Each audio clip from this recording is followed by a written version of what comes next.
milliseconds, hundredth of a second, he pushed himself just beyond his competitor. But you know about Michael Phelps? What allowed him to be able to push beyond that moment is his rituals. Go study the guy. Most people who swim have these unbelievable workouts. He does 2 and 3 of those workout sessions a day. All the other swimmers in the beginning thought he was insane. You're going to overtrain, you can't do that, it's not physically possible. But he had a standard and the rituals to back it up. So here's my final message to you, because I've gotten carried away. I thought I was going to send you like a 5-minute message, but as you can see, there's no script here. It's just me going a little crazy with you, but I want to really see you get what you want this year. Don't let this year be like last. And if last year was great, still don't let it be that way. Raise the standard.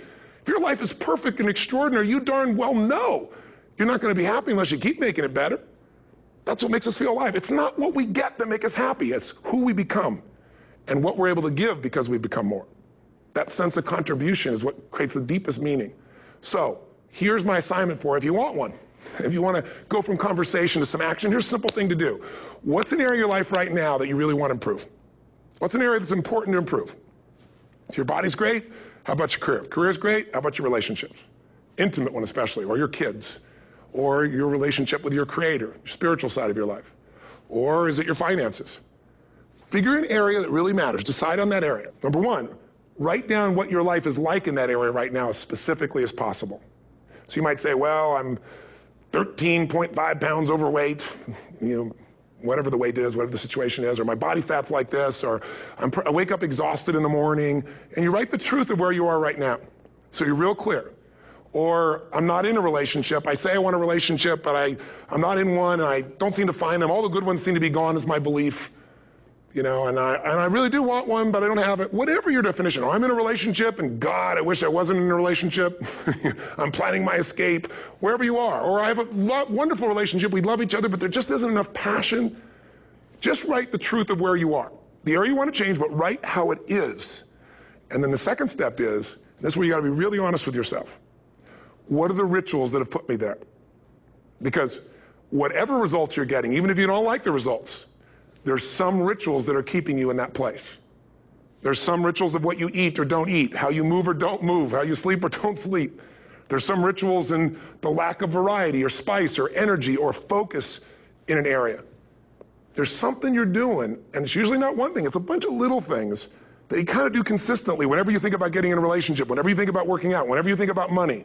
You get yourself in a state of overwhelm. You start thinking about all the things you can't control. Just write down all the rituals you have, and then here's the third step. What do you want?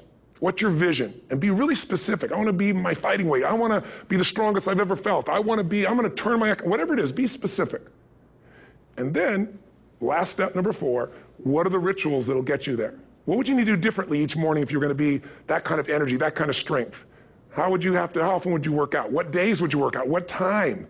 A ritual is something you do consistently, usually at a specific time, so it becomes automatic. Let me tell you something. Willpower doesn't last, but rituals can last a lifetime. I bet you have some rituals in your life right now you've been doing for years, even though some of them don't serve you. I'm just saying, wake yourself up. If you want a new year and a new life, you don't need to start on January 1st. Start today. Start with this little video. And just begin to see what happens and see how easy it is to just do a few little rituals. Don't do them all, just do 2 or 3 new things. And you know what happens? You'll get momentum. Because once you discipline yourself in one area of your life, you feel yourself doing it in other areas as well. And I always say something that my original teacher taught me. I always remind people, there's always 2 pains in life. There's the pain of discipline, or there's the pain of regret. And discipline weighs ounces, as my friend Jim Rohn taught me. Regret weighs tons. You don't have regret. So right now, what do you want to change? What's it really like?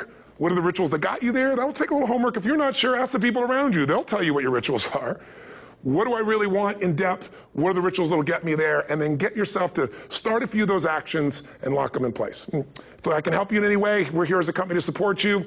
Come have an event with us. Come to Unleash the Power Within or Master University, or get a coach. You can get a free coaching session if you call our company and click on something on this. We'll probably have something on it, or get a product. Or don't do anything with us, but do something with somebody, starting with you.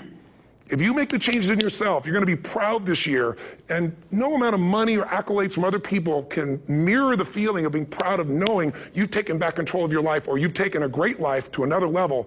Because once you do that, you have something you can give other people, whether it be your kids or your friends or your family. And ultimately, that's what life's about. So thanks for listening. I don't know how long I went here, but I hope this has been helpful for you. I just thought it's a new year, and I want people to be able to truly create a new life. And until I see you again, hopefully soon, or gets a chance to meet you, live strong and live with passion. And of course, God bless to you. Happy New Year.